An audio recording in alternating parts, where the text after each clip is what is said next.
اور یہ بھی یاد رکھے کہ یہ میں دعوے سے کہتا ہوں کہ دوزخ کو اللہ تعالیٰ نے سرکار کے غلاموں کے لیے بنایا بھی نہیں، سرکار کے غلاموں کے لیے نہیں بنایا دوزخ کو۔ وہ تو اگر کوئی برے عمل کرتا ہے تو سزا بھگتنے کے لیے دوزخ میں جائے گا۔ وہ علماء نے فرمایا ہے پہلی بات تو یہ ہے کہ سرکار انشاءاللہ شفاعت فرما لیں گے اور اس کو جنت میں داخل فرما لیں گے۔ اگر وہ جائے گا بھی دوزخ میں تو اس کو اتنا عذاب نہیں ہو رہا ہوگا جتنا کافروں کو ہو رہا ہوگا، قابل برداشت ہوگا عذاب۔ کیوں کہ اللہ تعالیٰ فرماتا ہے اعدت للکافرین، یہ پہلا سپارہ سورۃ البقرہ آیت نمبر 24 ہے۔ اللہ کا قرآن کہتا ہے سرکار کے غلاموں تم کیوں پریشان ہوتے ہو، سرکار کے غلاموں کے لیے دوزخ کو نہیں بنایا، اعدت للکافرین، دوزخ کو کافروں کے لیے تیار کیا ہے، کافروں کے لیے تیار کیا ہے، اور سرکار کے غلاموں کے لیے تو ہم نے جنت کو تیار فرما رکھا۔ اس لیے کہ اللہ کے محبوب صلی اللہ علیہ وآلہ وسلم جب پیدا ہو گئے تو اپنی امت کے ساتھ کتنی محبت ہے، کتنی الفت ہے، آپ کے لب مبارک مل رہے ہیں۔ جب کان لگا کے سنا گیا تو سرکار دو جہاں صلی اللہ علیہ وآلہ وسلم دعا فرما رہے ہیں اللہم اغفر لی امتی،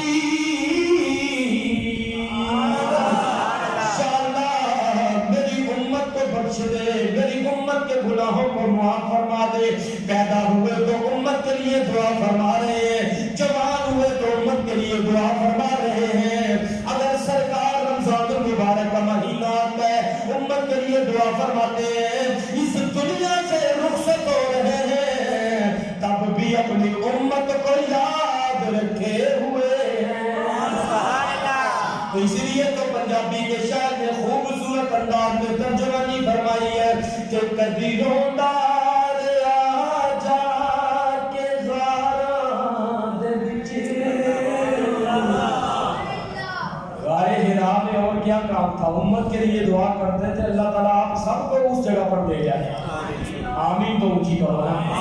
کدی روندار آ جا کے زاراں دے وچ، مل کے کہہ دیجئے کدی روندار آ جا کے غاراں دے وچ،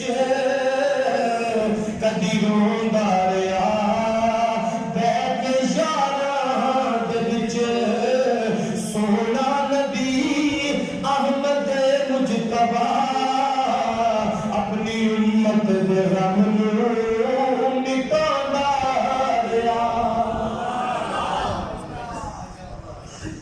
ایک مقام پر آپ نے ارشاد فرمایا کہ جب قیامت کا دن ہوگا تو صحابہ کرام کو فرمایا کہ تم مجھے جو جنت کی نہر ہے آب کوثر، بولیے کون سی نہر ہے؟ اونچا بولے نام یاد ہو جائے تو آگے پہنچنے میں آسانی رہے گی۔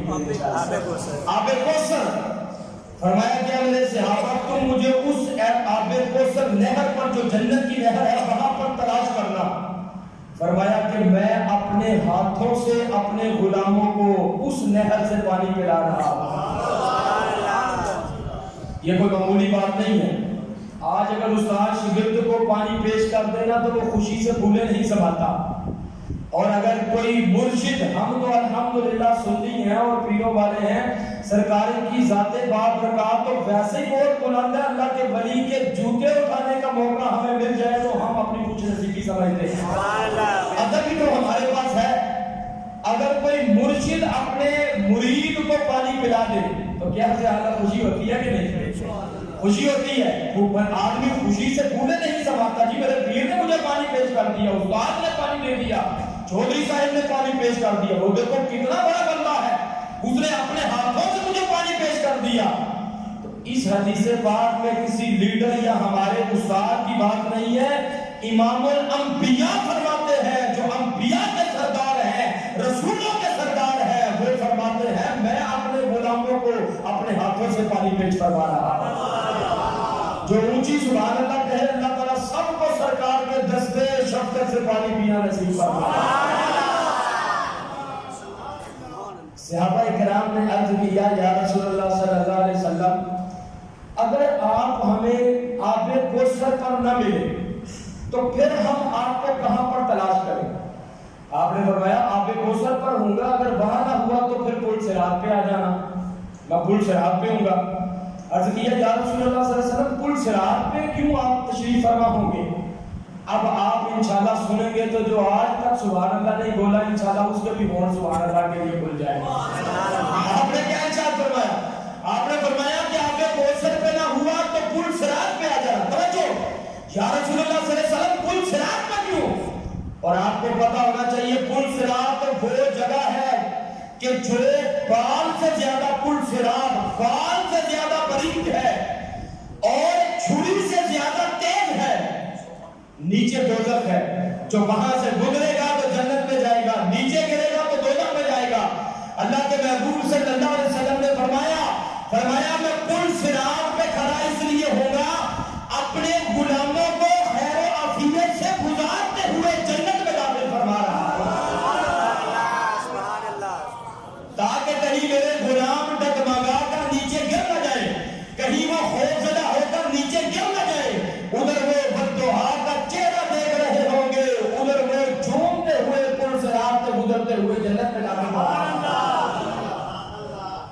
ایمان سے بتائیں کہ پھر سرکار کو اپنے غلاموں کی فکر ہے کہ نہیں ہے؟ پل صراط پہ آ رہے ہیں، آب کوثر سے اپنے غلاموں کو اپنے ہاتھوں سے پانی پلا رہے ہیں۔ اس لیے اللہ تعالیٰ نے قرآن میں ارشاد فرما دیا کنتم خیر امہ، تم بہترین امت ہو۔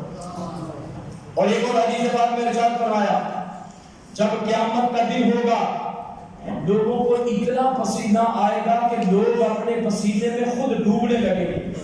پھر شفاعت کے لیے حضرت آدم علیہ السلام کے پاس جائیں گے، لمبی حدیث ہے، مختصر یہ جواب ملے گا اذهبوا الی غیری، کسی اور کے پاس چلے جاؤ، اللہ بڑے جلال میں ہے، مجھے تو اپنی جان کی فکر ہے۔ حضرت نوح علیہ السلام کے پاس، حضرت ابراہیم علیہ السلام کے پاس، حضرت موسیٰ علیہ السلام کے پاس، سب کے پاس جائیں گے، ہر دروازے سے آواز آئے گی اذهبوا الی غیری، اللہ بڑے جلال میں، ہمیں تو اپنی فکر ہے، تم کسی اور کے پاس چلے جاؤ۔ جب تھکے ہارے حضرت عیسیٰ علیہ السلام کے پاس آئیں گے تو آپ ارشاد فرمائیں گے کہ میں تمہاری شفاعت تو نہیں کر سکتا لیکن تمہیں میں ایسا دروازہ بتا سکتا ہوں کہ جس بارگاہ سے کبھی انکار ہوا ہی نہیں، جس بارگاہ سے کبھی انکار نہیں ہوا۔ تو اب اللہ حضرت عیسیٰ علیہ السلام آگے آگے چلیں گے، سارے لوگ پیچھے پیچھے چلیں گے تو سیدھے پہنچ جائیں گے مدینے کے تاجدار کی بارگاہ میں۔ جب سرکار کی بارگاہ میں پہنچیں گے تو قربان جائے جو جتنے بھی پہلے دروازے ہوں گے ہر طرف سے آواز آ رہی ہوگی اذهبوا الی غیری، کسی اور کے پاس چلے جاؤ، ہمیں تو اپنی جان کی فکر ہے۔ فقط دروازہ مصطفیٰ وہ دروازہ ہوگا جب سارے تھکے ہارے اس بارگاہ میں پہنچیں گے تو سرکار فرمائیں گے آنا لہا آنا لہا، اے میرے غلاموں پریشان نہ ہو، آج کے دن میں تمہاری شفاعت فرمانے والا ہوں۔ تو سرکار سجدہ فرمائیں گے، اللہ فرمائے گا ارفع رأسک، اے پیارے حبیب اپنا سر اٹھائیں۔ آپ فرمائیں گے یا اللہ کیسے سر اٹھاؤں، میرے کتنے غلام تو دوزخ میں ہیں۔ اللہ فرمائے گا سل توتا، اے پیارے حبیب سوال کرنا تیرا کام ہے، عطا فرما دینا ہمارا کام۔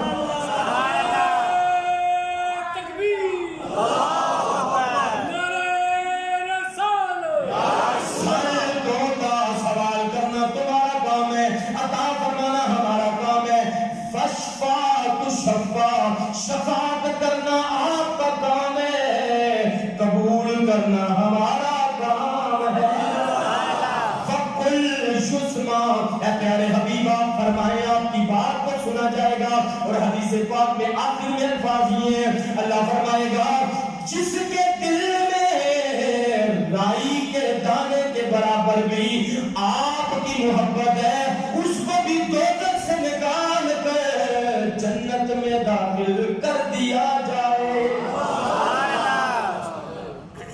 پھر سرکار کا ایک ماننے والا بھی دوزخ میں نہیں رہے گا، سارے کافر رہ جائیں گے۔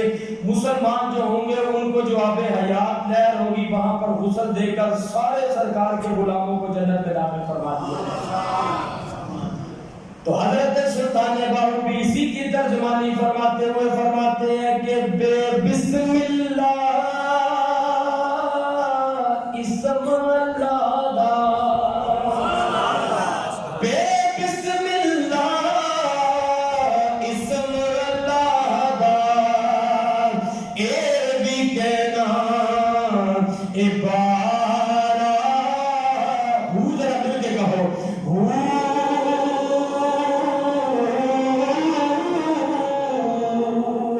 اگلا مصرع سننے کے قابل ہے۔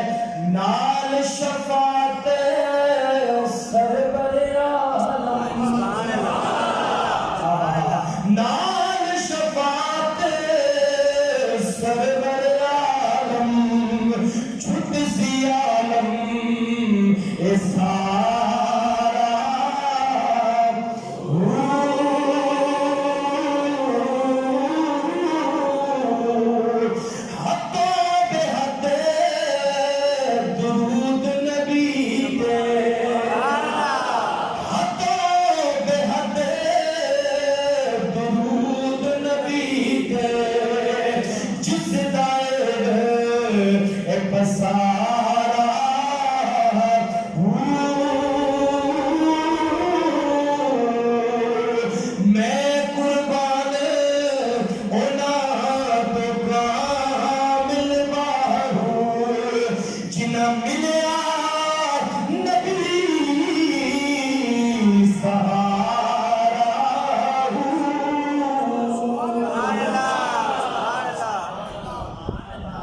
حضرت سلطان باہوی آج سے کتنے سال پہلے فرما گئے کہ اگر ہمارا بیڑا پار ہوگا تو وہ مصطفیٰ کی شفاعت سے بیڑا پار ہوگا۔ تو یہ امت محمدیہ صلی اللہ علیہ وسلم کی خصوصیت ہے کہ ہمیں جو کچھ بھی ملا ہے وہ مدینے کے تاجدار کا صدقہ ملا ہے۔ آپ دیکھیں نا جو سرکار کے غلام نہیں بنے، عقیدہ سرکار سے نہیں ملا، وہ ابو جہل ہی لگا رہا، وہ ابو لہب ہی رہا، وہ عبداللہ بن ابی ہی رہا، لیکن جس کو سرکار کی سنگت مل گئی وہ ابو بکر آئے تھے صحبت میں رہے تو صدیق اکبر بن گئے، آئے تھے عمر کے اللہ نے فاروق اعظم بنا دیا، آئے تھے تو عثمان کے ذوالنورین بنا دیا، آئے تھے علی تھے شیر خدا بنا دیا، آئے تھے تو حبشے میں رہنے والا کالے رنگ کا بلال تھا، بہت موٹے موٹے تھے، لیکن جب سنگت نصیب ہوئی تو اسلام نے ان کو کعبے کی چھت پہ کھڑا کر دیا۔ پتہ چلا کہ اگر نسبت نہ ملے تو ابو لہب ہی رہتا ہے، لیکن نسبت مل جائے تو حبشے میں رہنے والا بلال ہی کیوں نہ ہو، اسلام اس کو بھی کعبے کی چھت پہ کھڑا کر دے۔ تو یہ بات بھول جائے، کچھ لوگ کہتے ہیں کہ حضور کی قسمت اچھی، ان کو حضرت ابو بکر صدیق مل گئے، عمر فاروق مل گئے، یہ نہیں عقیدہ۔ اہل سنت و جماعت کا عقیدہ یہ ہے کہ ابو بکر صدیق، عمر فاروق، عثمان غنی، حضرت علی مرتضیٰ کی قسمت اچھی ہے کہ ان کو مدینے کے تاجدار جیسا رسول مل گیا۔ ہماری قسمت اچھی ہے کہ اللہ تعالیٰ نے ہمیں آمینہ کا لال عطا فرما دیا، اس پر ہم اللہ کا جتنا شکر ادا کریں وہ کم ہے۔ فخر کا دل میں دریچہ باز کرنا چاہیے، جن کا تو آقا ہے ان کو ناز رکھنا چاہیے۔ اپنا معیار زمانے سے جدا رکھتے ہیں، ہم تو محبوب بھی محبوب خدا رکھتے ہیں۔ یہ اللہ تعالیٰ کا بہت بڑا فضل ہے، اور یقین جانے کی جتنی چیزیں میں نے سوچی ہوئی تھی جمعے کے موقع میں میں بیان کروں گا تو ابھی آدھی تقریر بھی میں نے دیکھی، ابھی بہت سی حدیث اسی موضوع کے حوالے سے میرے ذہن میں ہے، لیکن کیونکہ اس طرح مناسب نہیں ہے کہ جو وقت مقرر ہو اس سے اوپر جائیں، کیونکہ کام کاج میں لوگ مصروف ہوتے ہیں، جاب کا بھی معاملہ ہوتا ہے، اسی لیے انہی الفاظ پر اپنی گفتگو کا میں اختتام کروں گا۔ اللہ تعالیٰ ہم سب کو دنیا اور آخرت میں حضور صلی اللہ علیہ وسلم کی سنگت نصیب فرمائے۔